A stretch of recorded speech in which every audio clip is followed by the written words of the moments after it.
Okie dokie. Today we're going to do a religious lecture. Hopefully, my last a logical religious lecture. Hopefully, my last religious lecture on this subject. So let's get started. We got quite a bit to cover here. The first thing I want to mention is that I know this is strange to put this in a religious lecture, but it was strange for me to come across, and that is when I was probably in my 20s, I bought a little paperback book called Black Holes by John G. Taylor. Um, and the first sentence that I read, which was a very strange sentence to read in a science book on black holes, he wrote. I'm paraphrasing because I can't remember exactly and I can't find the book. But paraphrasing, he said, "Man worships that which he does not understand." And finding this in a black hole, I was I bought a black hole book because I wanted to learn science, not religion. But this sentence struck me pretty hard. I don't remember. I know a lot about black holes. You can look at I have many videos on the mathematics of black holes and the physics of black holes. But that singular sentence is the only thing I remember in that entire book. I'm sure I know quite a bit of the rest of it, and I've learned it from other sources of black holes book. But this was a striking sentence for me to come across, and I hope it is for you too. And it is part of the theme inside this lecture. Okay, so let's talk about some psychological tests that have been done on children, and that is that they took a child and with sitting on his mother's lap. Here's the child and there's the mother, and the child and the mother are looking at this experiment. And what they'll do is they'll slide a car down a little ramp that's oval or whatever, and the car goes down and comes across, just goes across, and the child watches it, and so on. It says, oh, that's a neat little thing that happens. But over here, what they do is they put a cardboard box in between, and they start the car over here, and then they let the car roll, and the child watches it again. There's the child, and there's the mother, and they're watching this little experiment, and they set the car off here, and it rolls, and it goes into this box, which has a hole, of course, cut into it, so that the car can go into the hole and out the other end. But the child does not get to see what happens inside the box. He only sees the car enter, and then the car exit the box over here, and he says, "Oh, that was a nice little cute trick. It was kind of funny when the car disappeared in the box, but I saw it come out, so everything's okay." The third experiment they pulled on these children is they started the car again here. They put the box again. I didn't make it black, but the child cannot see behind the box. Again, that's the child and the mother over here watching it. And then the man is hiding behind the box. And there's not only there are two cut holes here so that the car can go through, but the man has a hole in the back of the box so that he can pull the car out. And so they start the car here, and the car goes down to the man. And then without the child seeing that the man is pulling the car out, the man pulls the car out so that the car does not go out of the box. I know you're going, what does this have to do with God or religion or whatever? Well, I wanted to show you that they did this, of course, for 2-year-olds, and then they started going younger and younger and wondering what's going on here, because when they did it for 1-year-olds and 2-year-olds, they noticed that of the 3 experiments, the children stared a lot longer at this experiment than either of these two. They were amused by these, but this one really transfixed their attention here. And so they started going younger and younger and younger. And if I remember right, you'll have to look up this experiment if you want. But I think they got down to 6 months old children that were still exhibiting the behavior of looking at this experiment a lot longer than they were interested in these 2 experiments. So let's just pretend if they looked at these experiments for 30 seconds, after the experiment was done, this one they may have looked at it for like a minute, so a lot longer. Let's just pretend. I'm just making up those times. The point is that I do remember that this experiment over here transfixed the even 6-month-old children. So that means that physics and logic are even ingrained inside 6-month-old children. And the fact that this sentence that I brought up here now, this ties in, that man worships, not only does man worship that which he just does not understand, 6-month-old children worship that which was there. By worship, I mean they stare at it for an extended amount of time. So the word worship can be assigned to many different types of behaviors, psychological behaviors. Okay, so I wanted to mention this because we have 6-month-old children that are worshiping things which they do not understand. This is going to be a common theme in this entire lecture. Okay, so what does the mom tell the child over here when the child, I know it might not be the 6-month-old, but maybe the 1-year-old can talk and says, why does that happen? And the mom tells, well, God works in mysterious ways. And the child never learns the truth because he's trusting, and some people call it have faith in his mom and God, you know. Let's talk about some Incas. The Inca gods told the Incas to use llama fetuses in their worship for, to have better crops and better luck in life and whatever. Or at least the Incas somehow got this notion. Of course, llamas were handy if their gods would have told them to get some penguin fetuses, it might have been more difficult to do that. So the Incas, not understanding the behavior of crops or maybe the 12-year cycle of the sun, which a lot of civilizations knew thousands of years ago, tried to use llama fetuses and crackers and whatever to give to their gods. Of course, you have the Mayans with, doing decapitations and so on. And throughout history, we've had sacrifices to appease our gods because we didn't understand, we worship that which you didn't understand. Why are our crops failing? Why did I break my leg hunting that pig or whatever it was, And one of the things is, you might say, well, that's crazy. Llama fetuses in their worship, those guys are wackos. Well, God told Abraham to sacrifice his son Isaac. Which faith is crazier? Of the two, I think I'd rather live with the Incas perhaps, although I know Isaac made it out okay. Perhaps maybe it was just a joke that God pulled on Abraham. But I'd rather go to a place where God doesn't play kind of those jokes, so that maybe I can live to eat the crops of the next year. All right, let's get into science here. The intersection between science and religion. Why are there measles? Well, even educated religious people, will say, oh, well, that's science and biology. So religious people accept the science of measles. How does a phone work? Well, you don't have a religious person saying, oh, there's a little man inside there and he talks to the person on the other side or something.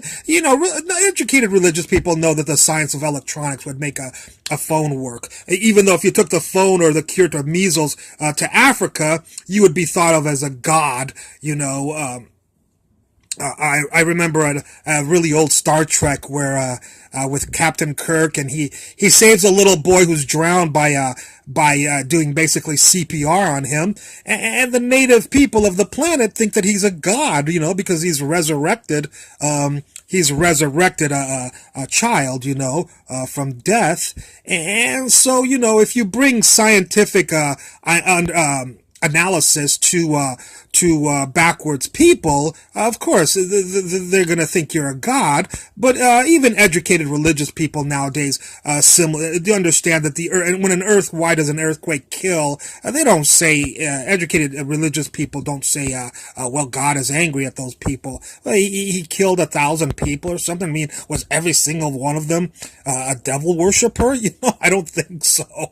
A lot of people that are killed by earthquakes or tsunamis or whatever are not especially the infants or whatever, and definitely not the infants inside mothers that are killed in these things, the unborn children inside, they're definitely not Satan worshippers.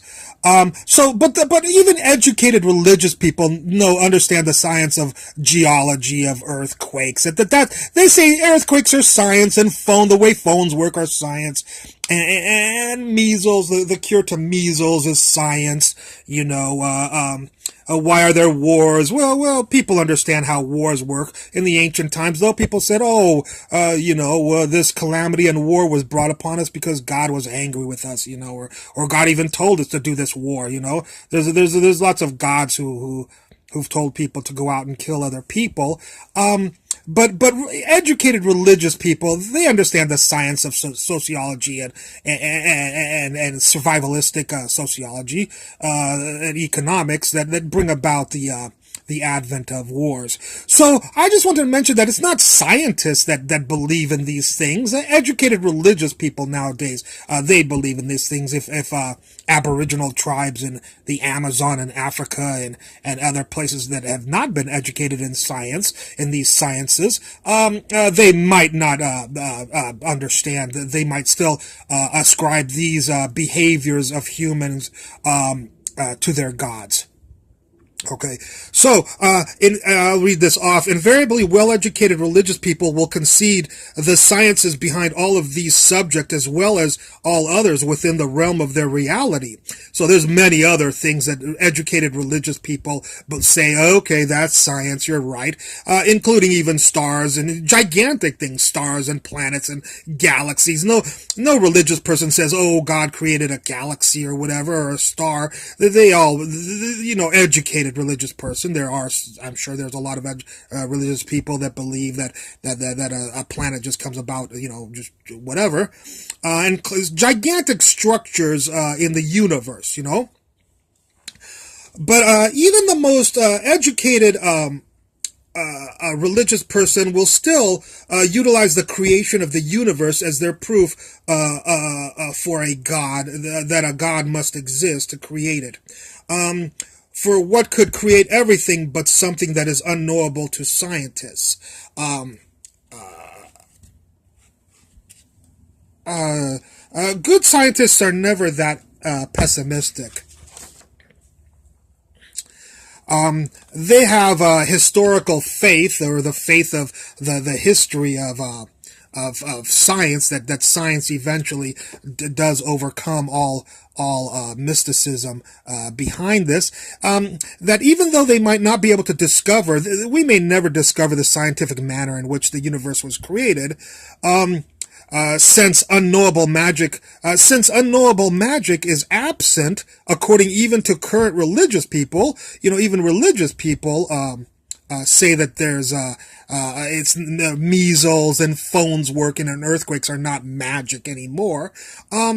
In the rest of human existence, why would it be absent in to create the universe? In other words, if everything else is science, and even educated religious people say, yes, it's science, and they accept it, why would this one factor, the creating the universe, why would science be absent from that one event in the universe? And that's the faith that scientists have, the historical, you might say by deduction, or induction, that science has conquered what past generations have called mystical or God actions of God. So I want to offer, people will be surprised who know me, but I'll write here. So as a stout non-religious scientist, I would like to offer a fig leaf to all religious people of the whole world and universe. I now believe in all of your gods of creation. But like the proverbial scorpion that stung the frog carrying him across the river, where the scorpion says, you knew I was a scorpion. Why did you let me on your back? When he stings him. You'll have to go read that story. We don't have time for that in this lecture. Do not expect blind faith from me or any other scientist who follows my lead here. We will still be scientists testing your gods. If you want us to believe in them, that's fine, but we will be testing your gods, eternally investigating how your gods created the universe, what possibly created your gods. For if the universe cannot be eternal, why would your gods be eternal? Everything should be subject to the same laws inside a universe.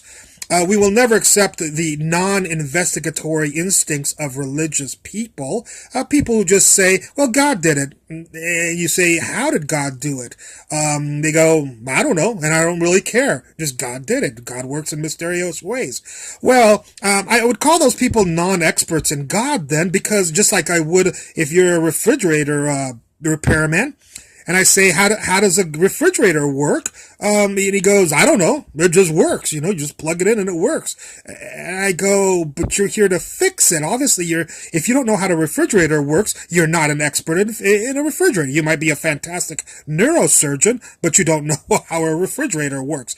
So anybody who says has non-investigatory instincts, and doesn't say, well, how did God create the universe? And did anything create that God? Was he just sitting around? Those people cannot be experts. I cannot assign expert opinions of God from those people, because to me, I really don't think they know who God is. In fact, it seems like the scientists are trying to know who God is more than these religious people. So forever as scientists, we shall scrutinize and worship your gods in the only way we can, with questions and answers. Just like we have for millennium, and just like 6-month-old children, as I pointed out before. Now you can see the connection. Even 6-month-old children question things for a long time. They're not amused by things that don't make sense. They want to ask questions. So I just want to, I want to offer a fig leaf and say I do believe in your gods, but I will still investigate them because I'm a scientist. So as a last word, before you call someone a Satanist or devil worshiper because he questions everything, make sure they're not a believer like I am now. And why not offer them a fig leaf instead, like a lot of the great religious people have advised over the millennium, which is one of the great things about religion. If only people listen to those people's sayings. Anyways, I hope you enjoyed this lecture, and I look forward to any comments at the bottom. Thank you very much.